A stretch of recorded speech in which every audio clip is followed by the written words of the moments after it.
नमस्कार विद्यार्थी मित्रांनो, नुकताच संयुक्त पूर्व परीक्षा गट ब चा पेपर झालेला आहे आणि या पेपर मधील सामान्य विज्ञान या विषयाच्या संदर्भातील आपण संभाव्य उत्तर या व्हिडिओच्या माध्यमातून पाहणार आहोत.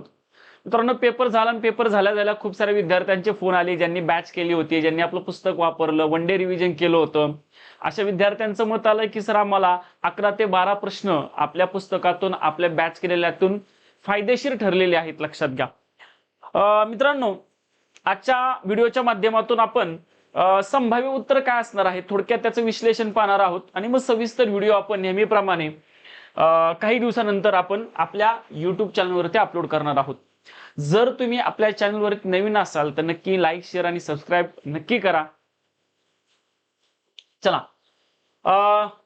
मी इथं सेट बी वापरलेला आहे. तुमचा जो सेट असेल त्यानुसार तुम्ही प्रश्नांची उत्तरं पडताळून घ्या. ओके, संयुक्त पूर्व परीक्षा गट ब चा हा पेपर आहे आणि सगळ्यात पहिला एकंदरीत प्रश्न होता, खूप सोपा होता. ध्वनी ऊर्जा म्हणजे काय असतं, कित्येकदा आलेला आहे. ध्वनी ही कंपनांची ऊर्जा आहे. मागच्याच परीक्षेमध्ये आलेला काही परीक्षेमध्ये आलेला हा क्वेश्चन होता. फक्त ही कंपन करणारा स्रोत आहे हे 3 ठिकाणी दिलं होतं, बरोबर.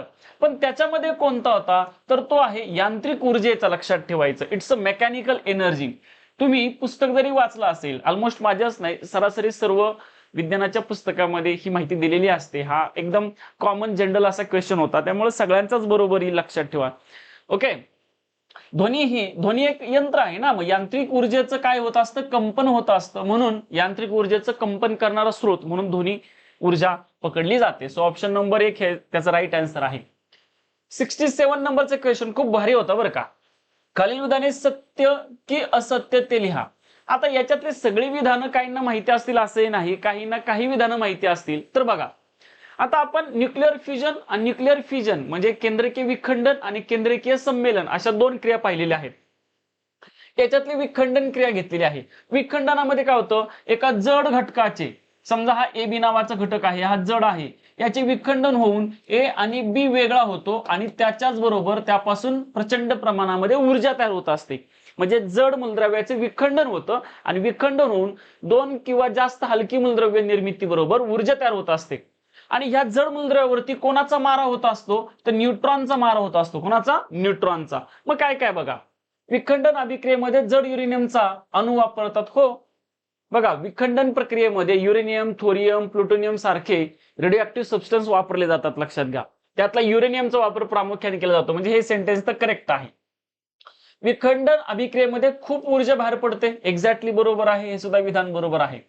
विखंडन अभिक्रियेमध्ये जड अणू विभागतात. बरोबर आहे ना, जड अणू जो आहे त्याचं विभाजन होतं आणि 2 किंवा जास्त हलके अणू तयार होत असतात. म्हणजे हे सुद्धा विधान बरोबर आहे. विखंडन अभिक्रियेमध्ये न्यूट्रॉन्समुळे शृंखला अभिक्रिया घडते. एक्झॅक्टली बरोबर आहेत. आता या विखंडन अभिक्रियेचे 2 प्रकार असतात, कंट्रोल चेन आणि अनकंट्रोल चेन रिॲक्शन असा 2 प्रकार असतो. मग हे जे काही कंटिन्युअस चेन फॉर्मेशन होत असतं अभिक्रियेचं, यासाठी न्यूट्रॉनची निर्मिती गरजेची असते. म्हणजे हे सुद्धा विधान बरोबर आहे. बघा, 3, 4 बरोबर असणारा, बघा 3 आणि 4 बरोबर असणारा फक्त आणि फक्त हाच पर्याय दिसतोय. याचा अर्थ option number 2 all of the म्हणजे सगळेच बरोबर आहेत. हे या प्रश्नाचं उत्तर असलं पाहिजे. लक्षात ठेवा, बरोबर. यस. नेक्स्ट क्वेश्चन बघा, 68 योग्य उत्तर निवडा.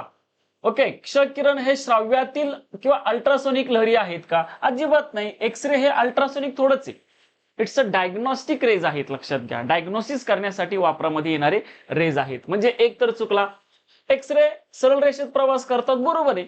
कारण तुम्ही कधीही एक्सरे काढायला गेला असेल, समजा तुम्हाला छातीचा एक्सरे काढायचा आहे, तर ते मशीन असतं, त्या मशीनच्या समोर आपली छाती आलेली असते. कसं असतं, मशीन समोर आणि तिरकं उभं राहा आणि छातीचा एक्सरे काढा असं होत नाही. म्हणजे एक्सरे जे असतात ते एका रेषेत प्रवास करतात. तो याचा अर्थ सेकंड सेंटेन्स करेक्ट आहे. आता हे माहित नसेल, सॉफ्ट एक्स किरणची तरंग लांबी हार्ड पेक्षा कमी असणार आहे असं म्हटलं, बरं का. समजा हे ऑलमोस्ट खूप साऱ्या विद्यार्थ्यांना हे माहित नसणार आहे, राईट. त्याला आपण बाजूला ठेवू ना. एक्सरे किरणांचा वेग प्रकाशाच्या वेगापेक्षा कसा असतो? कमी असतो. ऑब्विसली. मला एक बघा, जे काही गॅमा रेज आहेत, गॅमा रेज, ह्या गॅमा रेजचा जो काही वेग आहे तो प्रकाशाच्या वेगा इतका असतो. प्रकाशाच्या वेगा इतका असतो. लक्षात घ्या. हा, त्याच्यापेक्षा थोडासा कमी वेग कोणाचा असतो? एक्सरे किरणांचा असतो. लक्षात ठेवायचा. म्हणजे निश्चितच एक्स रे किरणांचा वेग प्रकाशाच्या वेगापेक्षा कमी असतो का? तर तो असतो, लक्षात ठेवा. बरोबर. म्हणजे आता आपल्याला विधानं कोणकोणती बरोबर निघाली? 2 आणि 4 तर बरोबर निघाले आपलं. बरोबर. बघा, फक्त 4 तर म्हणू शकत नाही आपण. त्यानंतर वाक्य एक तर चुकीचंच आहे. इथं पण एक आलंय म्हणजे हे पण चुकले, पण हे 2 तर चुकले. मग आता 2 पैकी तर 2 आणि 4 बरोबर असणारा पर्याय, सॉरी 2 आणि 3 दिलेला आहे. ओके. सो थोडंसं आपल्याला इथं बघावं लागेल. आता याच्यामध्ये काय झालं बघा, 2 तर बरोबर आहे. आता 2 आणि 3 बरोबर असणार इथे एक पर्याय दिलाय आणि फक्त 4 बरोबर असणारा पर्याय दिलेला आहे. मग हाही चुकीचा, तर ऑप्शन नंबर 3 बरोबर आहे, की पर्याय क्रमांक 2 आणि 3 ही वाक्य बरोबर आहेत. मग आता तुम्ही असाल सर 4ही बरोबर आहे का? बघा, 4 काय होते, एक्स रे किरणांचा वेग प्रकाशाच्या वेगापेक्षा कमी आहे का? तर निश्चितच कमी आहे. पण आता जर तुम्ही प्रकाशाचा वेग जर पाहिला तर गॅमा किरणांचा म्हणजे हे प्रकाशाचा वेग बरोबर गॅमा प्रारणे जे आहेत त्यांचा वेग असतो आणि याच्यापेक्षा अगदी थोडासा कमी एक्स रे प्रारणांचा वेग असतो. म्हणजे तुम्ही ऑलमोस्ट काय म्हणू शकता, की प्रकाशाचा वेग आणि गॅमा आणि एक्स रेचा वेग हा ऑलमोस्ट सेम आहे. म्हणजे 19-20 म्हणतो ना आपण, 19-20 तसा इथं आहे. मग त्याच्यामुळं हे सेंटेन्स तुम्हाला काय करावं लागेल, म्हणजे एक्स रे किरणांचा वेग हा प्रकाशाच्या वेगापेक्षा कमी असतो का? मग आता कमी असतो हे पण विधान बरोबर आहे आणि ऑलमोस्ट आपल्याला नाही पण म्हणावं लागेल. कारण काय झालेलं आहे थोडक्यात असं, की असं पकडूयात, की हा एक पकडला तर याचं उत्तर 0.9 च्या आसपास आहे. म्हणजे 0.9 म्हणजे ऑलमोस्ट आपण त्याला एकच पकडतो, अशा स्वरूपात हे इथं घ्यावं लागेल आपल्याला. आता तुम्ही असाल सर हा प्रश्न कॅन्सल होईल का? शक्यता कमी आहे, लक्षात घ्या. आणि जर कॅन्सल झाला तर या शब्दावरून कॅन्सल होऊ शकतो, कमी आहे या शब्दावरून. बरोबर आहे? यस. म्हणजे आता ऑप्शन नंबर 3 आपल्याला इथं करेक्ट घ्यावं लागेल, लक्षात ठेवा. 69 बघा, खालीपैकी कोणते मूलद्रव्य आवर्त सारणीतील पी खंडामध्ये आहे किंवा पी गणामध्ये येत, लक्षात घ्या. आपण आवर्त सारणीचे 4 खंड बघितले होते, एस पी डी एफ. बरोबर. यस. त्यातला फ्रान्शियम जो आहे तो एस खंडामधला आहे. सगळ्यात पहिला हायड्रोजन, त्याच्याकडे लिथियम, बरोबर की नाही, सोडियम, फ्रान्शियम. फ्रान्शियम माहिती असतो. युरेनियम तर सगळ्यांना माहिती आहे, एफ ब्लॉक मधला आहे कारण तो रेडिओ ऍक्टिव्ह आहे. बरोबर की नाही. कॉपर, कॉपर माहितीये डी ब्लॉक मधला आहे, फेमस आहे हा सुद्धा. मग राहिला कोणता, इंडियम. इंडियम नावाचे जे मूलद्रव्य आहे ते पी ब्लॉक मध्ये येतं. कोणत्या ब्लॉक मध्ये येतं? पी ब्लॉक, लक्षात ठेवायचं. याचा अर्थ काय, हा जो इंडियम आहे त्याचा ऍटॉमिक नंबर आहे मित्रांनो 49. किती आहे? 49. मग याचं इलेक्ट्रॉनिक कॉन्फिगरेशन कळते का, किती येऊ शकतं? तर त्याच्या आधीचा क्रिप्टॉन 36 आहे. त्याच्यानंतर जर पाहिलं तर 4D10 म्हणू आपण, 4s2 म्हणूयात आणि 4s2 च्या नंतर काय येणार आहे? पी ब्लॉक येणार आहे. काय येणार? P block. करेक्ट. 5p1. मग कोणत्या ब्लॉक मध्ये कोणते एलिमेंट असतं? ज्या मूलद्रव्याचा शेवटचा इलेक्ट्रॉन ज्या सब ऑर्बिट मध्ये भरतात, सब ऑर्बिट एसपीडीएफ पैकी पी आहे, तर ते एलिमेंट मित्रांनो त्या ब्लॉक मध्ये असतं. याचा अर्थ दिलेल्या प्रश्नाचं उत्तर आहे ऑप्शन नंबर 3. पुढे हा प्रश्न जर पाहिल्यानंतर काही विद्यार्थ्यांना असं हा नवीनच प्रकार आला, याच्या आधी सुद्धा आयोगाने याच्यावरती प्रश्न विचारलाय, फक्त इथं वेगळ्या प्रकारे विचारलाय, बस इतकंच. काय दिलंय? युरेनियम 92, युरेनियम 238 च्या अणूमध्ये किती न्यूट्रॉन्स आहेत? मग लक्षात ठेवा, प्रोटॉन प्लस न्यूट्रॉन याला आपण म्हणतो ऍटॉमिक मास ए. मग आपल्याला जर कोणाची संख्या काढायची असेल, न्यूट्रॉनची संख्या काढायची असेल, तर हा जो ऍटॉमिक मास असतो म्हणजे हा जो वरती लिहितात तो, त्याच्यातून तुम्ही प्रोटॉनची संख्या वजा केली की तुम्हाला न्यूट्रॉनची संख्या मिळते. मग आता दिलेला ऍटॉमिक मास किती आहे? ए आहे, म्हणजे 238 वजा पी. पी म्हणजे प्रोटॉन संख्या किती आहे? 92. बरोबर तुम्हाला कोण मिळणार आहे? न्यूट्रॉनची संख्या मिळणार आहे. याचा अर्थ काय, तर 238 मधून 92 वजा करा. 238 ला म्हणले ब, 238 म्हणजे काय म्हणले? ब वजा 92. 92 ला काय म्हणले? अ. म्हणजे ब मधून अ वजा केला की तुम्हाला कोण मिळणार आहे? न्यूट्रॉन्स मिळणार आहे, लक्षात ठेवा. मग ब मधून अ वजा केला ते ऑप्शन नंबर 1 येतो, लक्षात ठेवा. याच्या आधी सुद्धा आयोगाने सोडियमच्या बाबतीमध्ये हा प्रश्न विचारला होता. खूप भारी प्रश्न आहे बघा केमिस्ट्री मधला. हेमेटाइट, आता हे काय कोणात चुकणार नाही. हेमेटाइट, सिडेराइट, लिमोनाइट, है की नाही, हे सगळे कोण आहेत? तर हे सगळे मित्रांनो लोखंड म्हणजे आयर्न याचे असणारे ओर्स आहेत, खनिज आहेत, कच्चा माल आहे, लक्षात ठेवायचं. Okay, yes. पुढचा क्वेश्चन बघा सगळ्यांनी.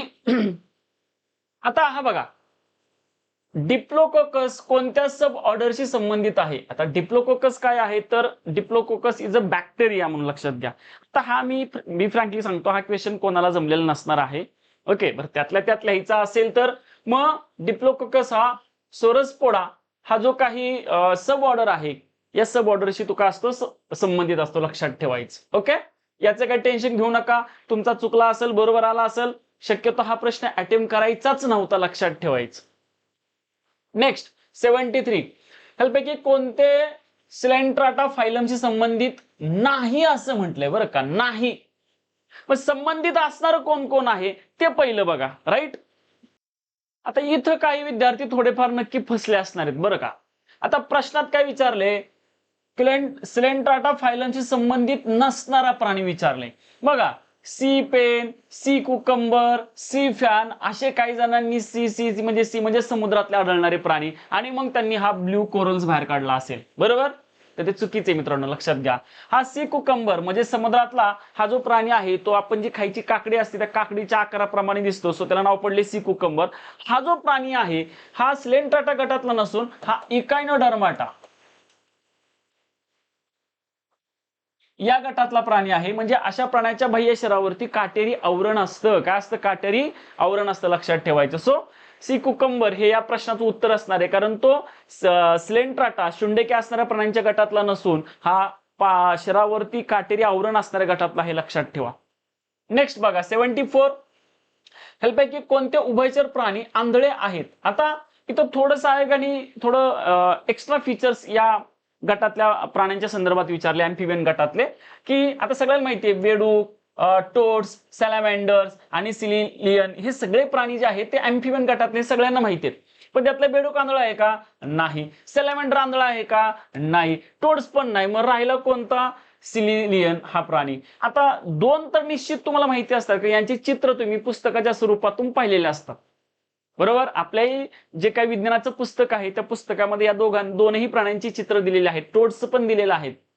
ओके, सो राहिला कोणता? सिलिलियन. लक्षात घ्या की जो प्राणी अँफिबियन गटातला आहे, उभयचर गटातला आहे, मात्र ते कसे आहेत तर आंधळे असतात. 75, आता हा काही वेगळा प्रश्नच नाहीये. लिंबावरील सिट्रस जो कॅन्कर असतोय की नाही, किंवा कॅन्कर रोग या कारकामुळे होतो, तर झॅन्थोमोनास सिट्री, हा सिट्रस म्हणले की सिट्री, लक्षात ठेवायचं. आतापर्यंत आयोगाने जे काही फळांनी पिकांवरती पडणारे रोग आहेत, त्या पिकांवरती आणि फळांवरती पडणाऱ्या रोगामध्ये त्या वनस्पतीचं, त्या पिकाचं, त्याचं, प्राण्याचं त्याच्यातच नाव आलेलं आहे ऑलमोस्ट, बरोबर. तसं इथं वनस्पतीच आलेलं आहे. पुढे 76 बघा, वनस्पतीच्या जोमदार वाढीसाठी सर्वोत्तम मृदा कोणत्या प्रकारची आहे? तर त्याला लोम सॉइल असं म्हटलं जातं, जी वनस्पतीची वेगाने वाढ काय करतं, विग्रस अशी वेगाने वाढ करत असं, लक्षात घ्या. आता हा जो प्रश्न आहे थोडासा पर्यावरणाचा आहे, पण तो त्याला विज्ञानामध्ये घेतलाय, म्हणजे जॉग्राफीच्या रिलेटेड असणारा हा प्रश्न आहे थोडासा. 77, मातीचा मृदेचा उपजाऊ स्तरांचा नुकसानीस काय म्हणतात? नाही कळलं तर इथं इंग्लिश लगेच कळतं. The loss of upper fertile layer is non as, म्हणजे जमिनीचा वरचे जे काही माती आहे त्याची धूप होते, त्याला आपण सॉइल इरोजन म्हणतो, म्हणजे मातीची धूप म्हणतो, लक्षात घ्या. हा लॉजिकल इक्वेशन होता, लक्षात घ्या. नेक्स्ट, मानवाच्या शरीरामध्ये पाण्याच्या संतुलनाचे नियंत्रण, रक्तातील क्षारांचे प्रमाणाचे नियंत्रण, रक्ताच्या सामूचा पीएच नियंत्रण, टाकाऊ पदार्थाचे व अतिरिक्त क्षारांचे शरीराबाहेर उत्सर्जन, ही कार्य कोण करतं? मूत्रपिंड करतं, आपलं किडनी करतं असं, लक्षात घ्या. बॉडीचा पीएच मेंटेन करणे, सॉल्ट बॅलन्सिंग राखणे, कळतंय का? जे एक्स्ट्रा सॉल्ट आहे ते बॉडीतून बाहेर टाकणे, ही सगळी कामं आपल्या किडनीतल्या वेगवेगळ्या हार्मोन्स मार्फत केली जातात, लक्षात ठेवायचं. हा, घाम बाहेर टाकायचं काम कोण करतं? असं त्वचा करत असते. ओके, लिव्हर मार्फत काही टॉक्सिक पदार्थ अमोनिया सारखा बाहेर टाकला जातो.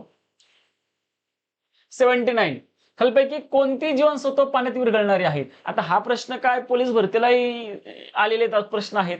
वॉटर सोल्युबल कोण असतं? बी आणि सी. आणि फॅट सोल्युबल कोण असतं? ए, डी, ई आणि के. हे वॉटर सोल्युबल आहेत आणि हे फॅट सोल्युबल आहेत. मग राहिलं कोण? चला, बी आणि काय? बीचा समूह आणि काय? व्हिटॅमिन सी, म्हणजे ऑप्शन नंबर 3. Okay, yes. आता हा जो प्रश्न आहे या प्रश्नामध्ये काय केलं आयोगाने जास्तीत जास्त इन्फॉर्मेशन दिलेली आहे, लक्षात घ्या. ओके, काय केलेलं आहे, प्रमस्तिष्क मेरू द्रव मेंदूच्या पोकळीमध्ये कोरॉइड्स फ्लेक्स मध्ये तयार झालेला व सब आर्कनॉइड्स पोकळीमधून मेंदू व मज्जारज्जू सभोवताली फिरणारा द्रव पदार्थ आहे. या बाबतीत खालील विधाने विचारात घ्या. काय दिलेलं आहे, CSF ऐकलं असेल, CSF सेरेब्रोस्पायनल फ्लुइड हा मेंदूच्या आवरणामध्ये असणारा एक द्रव पदार्थ असतो, जो मुख्यतः मेंदूचं घर्षणापासून लुब्रिकेशन करण्याचं काम करतो, घर्षणापासून संरक्षण करण्याचं काम करत असतो. पण हे त्याचं मुख्य काम आहे, पण इतर पण कामं तो करत असतो. तर बघा, मेंदूला प्राणवायू पुरवण्याचं तो माध्यम आहे का, तर आहे, पण हे त्याचं मुख्य काम नाही बरं का, मुख्य कार्य नाही, पण तो करतो, मीडियम प्रोव्हाइड करत असतो. तो टाकाऊ पदार्थ वाहून नेतो का, नेतो. मेंदूला पोषण द्रव्य पुरवतो का, पुरवतो. तो मेंदू आणि मज्जारज्जूसाठी आघात प्रतिबंधक म्हणून काम करतो का, करतो. हे त्याचं मुख्य कार्य आहे, लक्षात घ्या. पण आता मग दिलेल्यापैकी सर्व कार्य आहेत असं मुख्य वगैरे असं काही दिलेलं नाही प्रश्नामध्ये. त्याच्यामध्ये ऑल ऑफ दी अबो असं असणार आहे, बरोबर. मग कोणती विधानं बरोबर आहेत, तर ऑप्शन नंबर 3 अ, ब, क आणि ड ही सर्व विधान आपल्याला बरोबर पकडावी लागतील, लक्षात ठेवा. ओके, मुख्य कार्य काय म्हटलं असतं, तर फक्त ड विधान बरोबर आलं असतं, लक्षात घ्या, जे इथं पण दिलेलं आहे. ठीक आहे, पण इथं असं विचारलंय की खाली विधानं विचारात घ्या, काय काय काम करतो, तर ही सगळी कामं सेरेब्रोस्पायनल फ्लुइड जो मेंदूच्या आवरणामध्ये असणारा द्रव पदार्थ आहे तो काम करत असतो, लक्षात ठेवायचं, बरोबर. यस, मग एकूण जर क्वेश्चन पाहिले तर हे एकूण क्वेश्चन्स आहेत मित्रांनो 15. त्याच्यापैकी मला अपेक्षित आहे हा प्रश्न तुम्ही अटेम्प्ट नसता केला तरी चालला असता, कारण तुम्हाला याच्यातली एक इन्फॉर्मेशन माहिती होती आणि बरीचशी बाकीची माहित नव्हती, लक्षात घ्या. आणि दुसऱ्यांनी काहींनी 50-50% म्हणून चान्स घेतला असणार आहे. ओके, तर काही हरकत नाही. हा एक क्वेश्चन हा सगळ्यांनीच करायला पाहिजे. हा सुद्धा ऑलरेडी बुक मध्ये आहे ऑलमोस्ट, लक्षात घ्या, सगळं आहे, सगळे हार्मोन्स दिलेले आहेत त्याच्यातले. बघा, हा पण जमणार होता. हा जो क्वेश्चन्स आहे, आता मला नाही असं वाटत की ज्यांचं जॉग्राफी पर्यावरण राज्यसेवेचा अभ्यास केलाय किंवा जॉग्राफीचा चांगला अभ्यास आहे अशा विद्यार्थ्यांना सुटला असेल, पण तो आता विज्ञानामध्ये घेतलाय, आपण आयोगाला काही म्हणू शकत नाही, बरोबर. हा जमणारा क्वेश्चन होता. त्याच्यानंतर हा पण एक बघा, आता 50-50% चान्सेस मध्ये होता. एवढं तर माहिती होतं की बेडूक आणि सॅलॅमेंडर तर नाहीये, सॅलॅमेंडर हा रंगीबेरंगी प्राणी असतो, याच्यावर त्या आधी पण प्रश्न आलेला आहे, बरोबर आहे. आता इथं सुद्धा काही जण चुकले असतील, ठीक आहे. हा प्रश्न सुद्धा काय म्हणू आपण अटेम्प्ट करणारा नव्हता, लक्षात घ्या. हा जमणाराच सगळ्यांनाच, हा पण जमला पाहिजे सगळ्यांना, म्हणजे ज्यांनी अभ्यास केलाय त्यांना. आता काही जणांना मी हे प्रत्येक बॅचला विद्यार्थ्यांना तुम्ही बघा हे सगळे क्वेश्चन घेतलेले आहेत की नाही, एस ब्लॉक एलिमेंट कसे फाइंड आउट करायचे, पी ब्लॉक कसं फाइंड आउट करायचे, आणि याच्या आधी सुद्धा आयोगाने याच्यावरती क्वेश्चन विचारलेले आहेत, लक्षात घ्या. ओके, हा सुद्धा प्रश्न थोडस इथं कमीच्या बाबतीमध्ये थोडं कन्फ्युजन आहे, पण मला वाटतं की आयोग तेच उत्तर देईल, बरोबर. यस, म्हणजे एकंदरीत जर तुम्ही पाहिलं तर फक्त 2 प्रश्न अटेम्प्ट करण्यासारखे नव्हते, खरं तर एकच तासा तर, बरोबर. म्हणजे ऑलमोस्ट तुम्ही अटेम्प्ट किती करणं गरजेचं, अटेम्प्ट तुम्ही 12 नाही 13 ते 14 प्रश्न अटेम्प्ट करणं गरजेचं होतं. 1 ते 2 प्रश्न तुम्ही अटेम्प्ट नाही केले तरी चालले असतील, आणि याच्यातून तुम्हाला जर तुम्ही चांगला अभ्यास केला असेल विज्ञानाचा तर 100% तुम्हाला मित्रांनो 11 ते 13चा आउटपुट किंवा 10 ते 13च्या दरम्यान आउटपुट तुम्हाला प्रश्नांचा बरोबर येईल. आणि जे इतर विषयांमध्ये सुद्धा तुम्हाला कदाचित इकॉनॉमिक्स मध्ये पण इतका स्कोर येणार नाहीये, करंट मध्ये सुद्धा इतका स्कोर यायचा नाही जितका स्कोर तुमचा विज्ञानाचा येईल. त्याच्यामुळं प्रामाणिकपणे सांगतो, विज्ञानाचा अभ्यास करा. जुने विद्यार्थ्यांची अजून मानसिकता आहे की विज्ञानामध्ये मार्क्स येत नाहीत. त्या काळी विज्ञान अवघड विचारलं जात होतं, बरोबर आहे, आणि मेरिट कमी लागायचं. त्याच्यामुळे विज्ञानचा अभ्यास नाही केला तरी त्यावेळेस आपला कार्यक्रम होत होता. पण आता मात्र तसं नाहीये, आता मेरिट वाढलेलं आहे आणि विज्ञान सुद्धा आवाक्यातलं आहे. त्याच्यामुळे जुन्या विद्यार्थ्यांनी पहिल्यांदा ती मानसिकता बाजूला काढा की विज्ञानामध्ये मार्क्स येत नाहीत. त्याच्यामुळे नवीन विद्यार्थी विज्ञानामध्ये झटपट मार्क्स घेत आहेत आणि ते पुढे जात आहेत, लक्षात ठेवा, बरोबर आहे. येस, मग गाफील न राहता विज्ञानाचा प्रामाणिकपणे अभ्यास करा. 100% तुम्हाला विज्ञान नाराज करणार नाही, लक्षात घ्या. आणि काही का असना, समजा थोडा अभ्यास कमी आहे तर 8-9 तर येतील, पण जर विज्ञानामध्ये 10-13 विद्यार्थी घेत आहेत आणि जर आपल्याला फक्त 2 ते 3 पडतायत म्हणजे आपण स्पर्धेतूनच बाहेर पडतोय हे लक्षात घ्या. बरोबर आहे. सो रॅन्डम विषयावरती चांगलं काम करा. ओके. आणि इतकं पण अवघड नाही, आपल्याला काही रॉकेट सायन्स नाही, आपल्याला जनरल सायन्स आहे. किमान त्याच्यातले 7 ते 8 प्रश्न सोपे असतात, ते तर आपल्या हक्काचे आहेत. त्याच्यामुळं अभ्यास नक्की करा. ओके. यस. आणि मित्रांनो, ज्या ज्या विद्यार्थ्यांकडे अजूनही हे पुस्तक नसेल तर 100% मागवा. रिझल्ट काय आहे हा तुम्हाला दिसेल. तुम्ही या पुस्तकामध्ये सुद्धा बघा, हे आपलं पहिलंच एडिशन आहे, याचं रिप्रिंट वगैरे काही केलेलं नाहीये. त्याच्यामुळं असं अजिबात नाही की परीक्षा झाली ना अपडेट काढलं आणि सांगितलं सगळेच्या सगळे प्रश्न आपल्या पुस्तकातलं. असलं फेकाफेकी आपण करत नाही. बरोबर. एक दिवस ते उघडं पडतात. त्याच्यामुळं प्रामाणिकपणे तुम्ही स्वतः अनालिसिस करा. या पुस्तकाचा फायदा झाला का विद्यार्थ्यांना विचारा ज्यांनी वापरलंय खरोखर. बरोबर. यस. सो थांबूयात आपण. Thank you so much. जर तुम्ही आपल्या चॅनलवरती नवीन असाल तर आपल्या चॅनलला लाईक करा, शेअर करा आणि हा व्हिडिओ जास्तीत जास्त विद्यार्थ्यांपर्यंत पोहोचेल. ज्यांना विज्ञानाच्या संभाव्य उत्तर तपासायचे अशा विद्यार्थ्यांना नक्की शेअर करा. थांबूयात. धन्यवाद.